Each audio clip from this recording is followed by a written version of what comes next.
every session that we were going to be working on new music, everyone had to be there. So every single person in the band was in the room working on the songs, and we would record everything that we were jamming.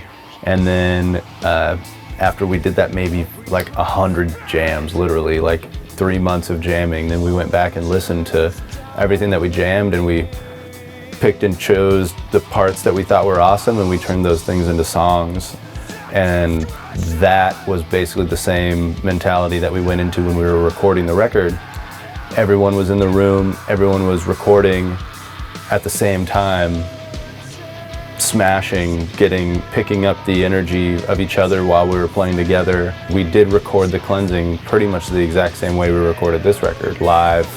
Even though this record is the most different thing we've ever done, the approach was actually more similar to something we did when we first, were recording our first record.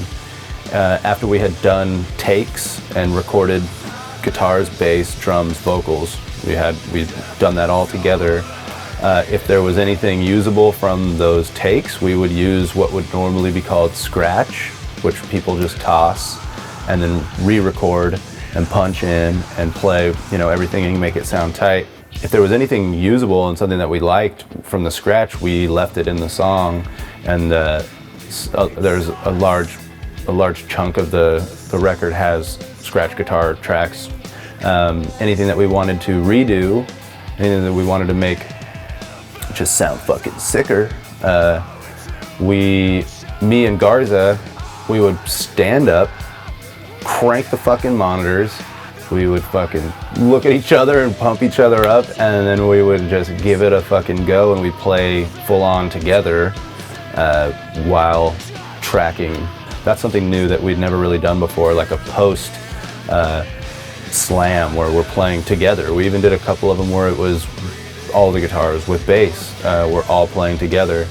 And that was probably something that I wish I would have known that we could have done on all of our records, because it's so much what the bread and butter of Suicide Silence is kind of me and Garza fucking playing together. Like the reason why we have that sound is because of the way that our guitars play over each other on You Can't Stop Me, No Time to Bleed, Black Crown.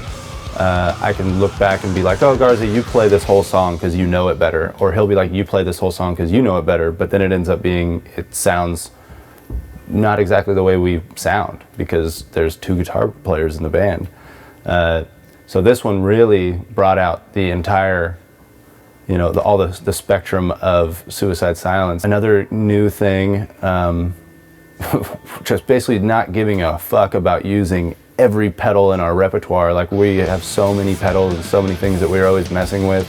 And in the past, it would just be, it's too weird, or that sound, like whatever that sound is, it's like that sound isn't fucking, whatever, whatever it is we're trying to do, we didn't want to use some of these sounds. And on this, it was just kind of, if there's a pedal, that we were saying the whole time we were recording it, like, they're effects because they affect you. Like, when you start using the right effects on certain things, they affect you in a certain way. You hear something that, you feel something that you wouldn't normally feel if that effect wasn't on it. Pretty much the recording of everything, 100% on this was based on feel, based on trying to really get our abilities as guitar players to come through on all fronts, just making sure that we are getting the real Chris Garza and the real Mark Heilman coming through our instruments, communicating to you how the fuck we're feeling at that point. So it's done and in the bag, and for you to go listen to, and now you can feel the effect. Fuck yeah!